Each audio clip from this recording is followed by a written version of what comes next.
In business news tonight, the Pathfinder Foundation says that generalized import substitution can hurt economic growth and incidentally export growth as well. The Pathfinder Foundation notes that following the introduction of the 2014 budget, a dialogue has arisen in the country on import substitution and industry promotion.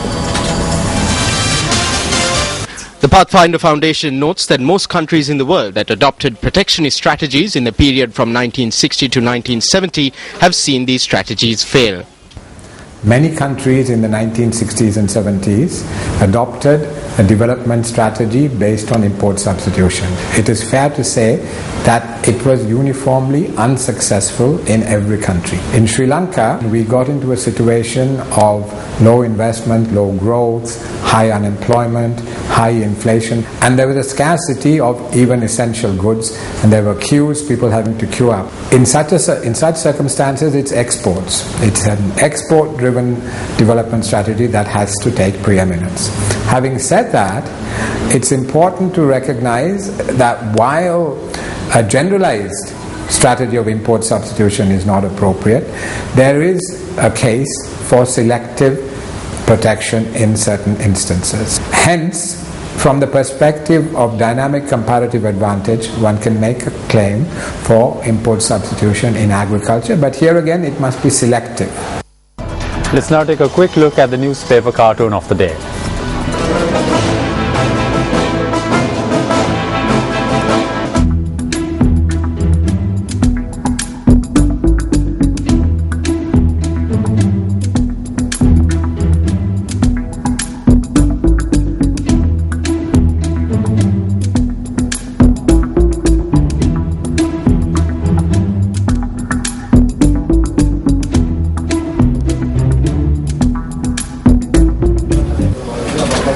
Up next is Action TV.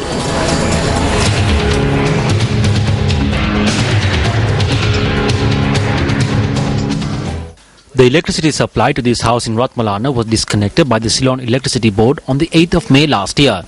On the 6th of August this year, the Public Utilities Commission of Sri Lanka, or PUCSL, determined that this action was in violation of the relevant act. Action TV revealed on the 16th of August that in spite of the PUCSL's determination, the electricity supply to these residents had not been restored. On the 25th of September, the CEB was made to restore the electricity supply to these residents after the PUCSL affirmed on the 13th of September that the data from the meter at the residence and the data from the electricity post does not correspond. The mistaken assessment that had been made by the CEB was that although this household had consumed only 113.6 units of electricity, the CEB had assessed that it had consumed 1,105 units. The CEB, which on 2 occasions informed the PUCSL that there was a fault with the meter at the residence, also requested that the meter be examined and informed the Commission in writing that they were prepared to return the money that had been paid by the consumer. This proves that not only was the disconnection of the electricity supply to this residence done in violation of the relevant act, but also without conducting a proper inquiry. Although the CEB took steps to reconnect the electricity supply of the aggrieved consumer on the 25th of September, it is also forcing the consumer to pay the outrageous bill that was compiled using data from a meter which the CEB itself has on 2 occasions deemed to be faulty. The CB is now telling me that there is no fault with the meter, but they are telling me this orally. What I am saying is, if there has been some wrong on my part, then inform me in writing that there is no fault with the meter.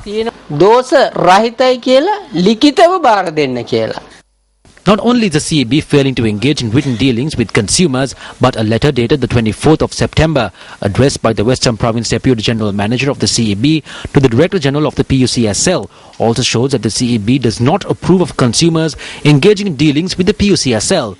As per the contents of this letter, the PUCSL's intervention to serve justice to this consumer is unwarranted. Although as per the Public Utilities Commission Act, the PUCSL has regulatory power over the CEB. If the competent authorities are operating with the same mindset portrayed in this letter, in the future, consumers will have to seek redress from the gods. Is the CEB using this consumer to experiment with disregarding the regulatory power of the Public Utilities Commission? Chairman of the Ceylon Electricity Board, this is over to you.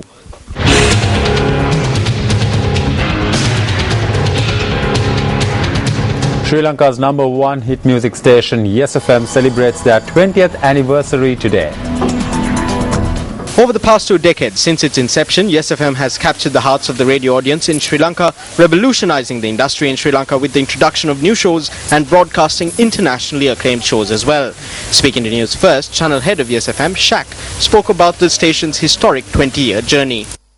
Yes FM celebrates their 20th birthday today. Of course, it's a milestone in broadcasting as far as Sri Lankan radio is concerned. We'd like to basically thank each and every one of our listeners been with us for the last 20 years. Thank you so much for your loyalty, for your confidence, for your trust in the station. And we certainly have come a long way since we've launched back in 1993. Thank you so much for being a part of Sri Lanka's #1 hit music station. The Ministry of Sports states that the first meeting of the committee appointed to amend the sports law and regulations did not convene as scheduled today. Secretary to the Ministry, Anuraja Vikrama, told sports10th that the meeting did not take place due to the absence of officials from the National Olympic Committee. The committee appointed to amend the sports law and sports regulations in Sri Lanka as per the conditions of the International Olympic Committee includes 4 representatives from the Ministry of Sports and 3 officials from the National Olympic Committee. Secretary of the NOC, Maxwell De Silva, said that NOC officials could not attend the meeting as they were not given prior notice about the meeting. De Silva said the NOC had informed the ministry on the dates that officials will be available for the meeting. And that's a wrap of your primetime news bulletin. Thank you for joining us. For the Newsfirst team, I'm Nicola D'Zoiza. And I'm Shane Silva. We wrap up with a look at your weather forecast for the next 24 hours. Good night.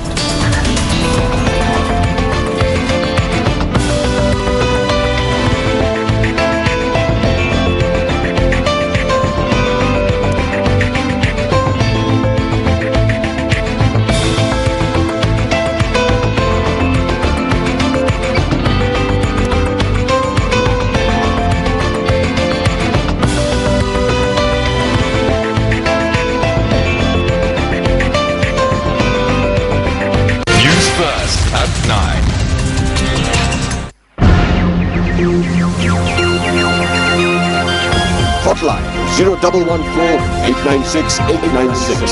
www.newsfirst.lk. Feedback at newsfirst.lk.